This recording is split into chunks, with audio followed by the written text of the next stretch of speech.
সামনেই বিধানসভা ভোট, আর ভোটে বড় ফ্যাক্টর মুসলিম ভোট। ভোটে জিততে মরিয়া সব পক্ষই, তবে এসবের মধ্যে সুর নরম করতে বর্তমানে শোনা যাচ্ছে বিজেপিকে। এদিকে ভোটের আগে দাবাং মোডে বিজেপি নেতা দিলীপ ঘোষ, তিনি একেবারে দাবাং মোডে তার কাজ চালাচ্ছেন। ভোটের আগে একেবারে যেন ফ্রন্ট লাইনে চলে এসেছেন আবারও দিলীপ ঘোষ।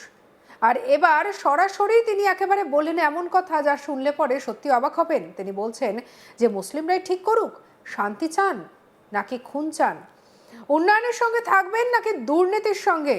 তারা যদি এমন সরকারে টিকে থাকতে চান তাহলে ঠিক আছে। কি বলছেন দিলীপ ঘোষ, শুনবো। বিজেপি ভোট ব্যাংক তৈরি করছে, বিজেপি ভাঙতে যাচ্ছে না। মুসলমানরা ঠিক করুন তারা কি করবেন, উন্নয়নের সঙ্গে থাকবেন না দুর্নীতির সঙ্গে থাকবেন, শান্তিতে থাকতে চান নাকি খুন খারাপা চান। টিএমসি সরকার যতদিন থাকবে ততদিন এগুলো চলতেই থাকবে, খুন খারাপা, দুর্নীতি, মারকাট, আর সবচেয়ে বড় শিকার হচ্ছেন মুসলমানরা। তো তারা যদি এরকম সরকারকে টিকে থাকতে চান, ঠিকই আছে, গণতন্ত্রের সবার অধিকার আছে। পশ্চিমবঙ্গে বিধানসভা নির্বাচন আসন্ন, সেই নির্বাচনকে কেন্দ্র করে সরগরম রাজ্য রাজনীতি। সম্প্রতি আবার পুরনো ফর্মে ফিরতে শুরু করেছেন বিজেপি নেতা দিলীপ ঘোষ। আর দিলীপের পুরনো ফর্মে ফেরা শুরু হতেই বিভিন্ন মহল থেকে প্রশ্ন উঠতে শুরু করেছে, তবে কি ভোটে লড়বেন তিনি? লড়লে কোন কেন্দ্র থেকে নির্বাচনী লড়াইতে নামবেন? আর এবার সংবাদ মাধ্যমের প্রশ্নের উত্তরে নির্বাচনে লড়াই করার জন্য তিনি প্রস্তুত রয়েছেন বলেই কার্যত জানিয়ে দিলেন দিলীপ ঘোষ। মালদার সুকান্ত মোড়ে চায় পে চর্চায় যোগ দিয়ে সংবাদ মাধ্যমের প্রশ্নের উত্তরে দিলীপ ঘোষ বলেন, পার্টি বললে বসবো, পার্টি বললে দৌড়বো, কোন এলাকায় দাঁড়াবো সেটা পার্টি ঠিক করবে। আমাদের পার্টির কোনো চয়েস হয় না, আমরা পার্টির আদেশ মানি, রেডি একদম। শুনুন কি বলেছেন দিলীপ। পার্টি বললে বসবো, পার্টি বললে দৌড়বো, কোন এলাকায় সেটা পার্টি ঠিক করবে। আপনার চয়েস ছিল? আমাদের পার্টিতে কোনো চয়েস হয় না, পার্টিতে আদেশ মানি আমরা। মানে আপনি লড়াইয়ের জন্য প্রস্তুত? চলুন চলুন, আপনারা লড়াইয়ের জন্য প্রস্তুত? রাস্তায় বসে আছি দেখছেন, আবার প্রস্তুত মানে রেডি একদম। অন্যদিকে সুপ্রিম কোর্টে মমতা ব্যানার্জির বক্তব্য রাখার প্রসঙ্গে দিলীপ ঘোষ বলেন, মমতা ব্যানার্জি যে কোর্ট পড়ে সুপ্রিম কোর্টে সওয়াল করছেন, এটা যদি আগে করতেন পশ্চিমবঙ্গের কত টাকা বাঁচত। কপিল সিব্বল, মনু সিংভি, এদেরকে আমাদের ট্যাক্সের কোটি কোটি টাকা দিয়ে দিন। তিনি যদি কোর্ট পড়ে দাঁড়িয়ে যেতেন, এমনিও হারছেন অমনিও হারতেন, কিন্তু আমাদের টাকাটা বাঁচত।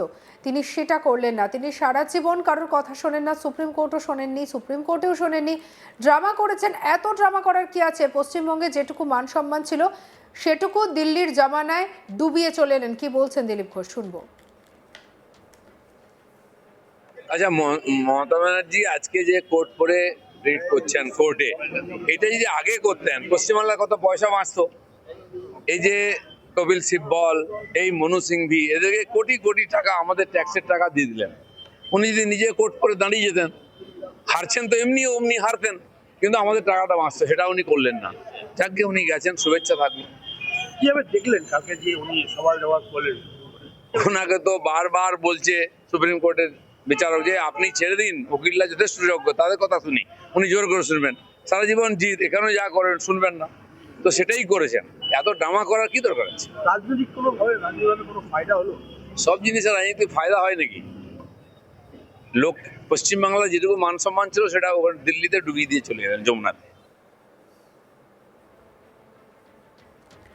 একই সঙ্গে মমতা ব্যানার্জির হোয়াটসঅ্যাপ কমিশন মন্তব্যে প্রকাশ্যে দিলীপ ঘোষ বলেন, তিনি প্রধানমন্ত্রী, স্বরাষ্ট্রমন্ত্রী, রাষ্ট্রপতি, রাজ্যপাল সম্পর্কে কি বলেন তার কাছ থেকে এর বেশি কিছু আশা করা যায় না। তিনি সবাইকে অসম্মান করতে ভালোবাসেন, সেটা সারা দেশ দেখছে। পশ্চিমবাংলার মুখ্যমন্ত্রী কী ধরনের ভাষা প্রয়োগ করছেন, পশ্চিমবঙ্গের রাজনীতি কোথায় গিয়েছে। আজকে ওর কারোর প্রতি ভরসা নেই, উকিলদের প্রতি ভরসা নেই, তাহলে কোটি কোটি টাকা খরচা করেছেন কেন? শুনুন দিলীপ ঘোষের বক্তব্য। মানে উনি অনেক কিছুই বলেন, প্রধানমন্ত্রী সম্বন্ধে কি বলেন, গৃহমন্ত্রী সম্বন্ধে কি বলেন, রাজ্যপাল, রাষ্ট্রপতি সম্বন্ধে কি বলেন, তার কাছ থেকে এর বেশি কিছু আশা করা যায় না। উনি সবাইকে অসম্মান করতে ভালোবাসেন, আর সেটা সারা দেশ দেখছে। পশ্চিমবাংলার মুখ্যমন্ত্রী কি ধরনের ভাষা প্রয়োগ করছেন, পশ্চিমবাংলার রাজনীতি কোথায় গেছে। আজ উনি কারোর উপরে ভরসা নেই, আজ উকিলদের উপরে ভরসা নেই। এত বড় উকিলদের কোটি কোটি টাকা দিয়ে রাখতেন কি জন্য তাহলে? তো আজকে নিজে গিয়ে প্রিট করছেন ওখানে। একবার সে শখটাও মিটিয়ে নিন এপ্রিলে বিদায় হওয়ার আগে। কালকে প্রধানমন্ত্রী জবাবি ভাষণ দিলেন না? জমা হয়েছেন, সবাই আমাকে দিতে হবে, তার কি মানে আছে? দেওয়ার জন্য অনেক লোক আছে। সামনেই বিধানসভা ভোট, আর ভোটের আগে বড় ফ্যাক্টর মুসলিম ভোট। ভোটে জিততে মরিয়া সব পক্ষই, তবে এসবের মধ্যে সুর নরম করতে শোনা গিয়েছে বিজেপিকে। এদিকে ভোটের আগে দাবাং মুডে বিজেপি নেতা দিলীপ ঘোষ একদম সরাসরি বললেন, মুসলিমরা ঠিক করুন, শান্তি চান নাকি খুন, উন্নয়নের সঙ্গে থাকবে নাকি দুর্নীতির সঙ্গে। তারা যদি এমন সরকার টিকে থাকতে চান তাহলে ঠিক আছে। কি বলছেন দিলীপ ঘোষ, শুনবো। বিজেপি ভোট ব্যাংক তৈরি করছে, বিজেপি ভাঙতে যাচ্ছে না। মুসলমানরা ঠিক করুন, তারা কি করবেন, উন্নয়নের সঙ্গে থাকবেন না দুর্নীতির সঙ্গে থাকবেন, শান্তিতে থাকতে চান নাকি খুন খারাপা চান। টিএমসি সরকার যতদিন থাকবে ততদিন এগুলো চলতেই থাকবে, খুন খারাপা, দুর্নীতি, মারকাট, আর সবচেয়ে বড় শিকার হচ্ছেন মুসলমানরা।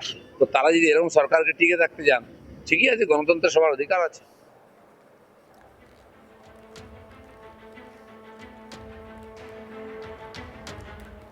পশ্চিমবঙ্গে বিধানসভা নির্বাচন আসন্ন, আর সেই নির্বাচনকে কেন্দ্র করে সরগরম রাজ্য রাজনীতি। সম্প্রতি আবার পুরনো ফর্মে ফিরতে শুরু করেছেন বিজেপি নেতা দিলীপ ঘোষ। আর দিলীপের পুরনো ফর্মে ফেরা শুরু হতেই বিভিন্ন মহল থেকে প্রশ্ন উঠেছে, তবে কি ভোটে লড়বেন তিনি? লড়লে কোন কেন্দ্র থেকে লড়াই করবেন? আর এবার সংবাদ মাধ্যমের প্রশ্নের সামনে সেই উত্তরই দিলেন যে তিনি লড়াইয়ের জন্য প্রস্তুত। মালদায় সুকান্ত মোড়ে চায়ের পে চর্চায় যোগ দিয়ে সংবাদ মাধ্যমের প্রশ্নের উত্তরে দিলীপ বলেন, পার্টি বললে বসবো, পার্টি বললে দৌড়বো, কোন এলাকায় দাঁড়াবো সেটা পার্টি ঠিক করবে, আমাদের পার্টির কোনো চয়েস হয় না, আমরা পার্টির আদেশ মানি, একদম রেডি। কি বলেছেন শুনুন।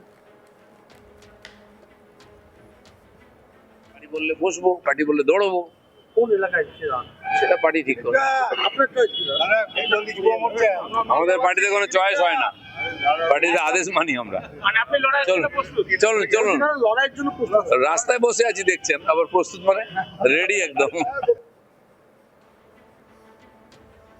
অন্যদিকে সুপ্রিম কোর্টে মমতা ব্যানার্জির বক্তব্য রাখা প্রসঙ্গে দিলীপ ঘোষ বলেন, মমতা ব্যানার্জি যে কোর্ট পড়ে সুপ্রিম কোর্টে সওয়াল করছেন, এটা যদি আগে করতেন পশ্চিমবঙ্গে কত টাকা বাঁচত। কপিল সিব্বল, মনু সিংভি, এদেরকে আমাদের ট্যাক্সের কোটি কোটি টাকা দিয়ে দিলেন। তিনি যদি কোর্ট পড়ে দাঁড়িয়ে যেতেন, এমনিও হারছেন অমনিও হারতেন, কিন্তু আমাদের টাকাটা বাঁচত। তিনি সেটাও করলেন না। তিনি সারা জীবন কারোর কথা শোনেন না, সুপ্রিম কোর্টে শোনেননি। কি বলেছেন শুনবো। আচ্ছা, মমতা ব্যানার্জি আজকে যে কোর্ট পরে রিট করছেন কোর্টে, এটা যদি আগে করতেন পশ্চিমবাংলার কত পয়সা বাঁচতো। এই যে কপিল সিব্বল, এই মনু সিংভি, এদেরকে কোটি কোটি টাকা আমাদের ট্যাক্সের টাকা দিয়ে দিলেন। উনি যদি নিজে কোর্ট করে দাঁড়িয়ে যেতেন, হারছেন তো এমনি অমনি হারতেন, কিন্তু আমাদের টাকাটা বাঁচতো, সেটা উনি করলেন না। যাকে উনি গেছেন, শুভেচ্ছা থাকবে। কিভাবে দেখলেন কালকে যে উনি সওয়াল জবাব করলেন? ওনাকে তো বারবার বলছে সুপ্রিম কোর্টের বিচারক যে আপনি ছেড়ে দিন উকিল। সঙ্গে রাখুন আজ তাক বাংলার ইউটিউব চ্যানেলকে, লাইক, কমেন্ট, শেয়ার, সাবস্ক্রাইব করতে ভুলবেন না।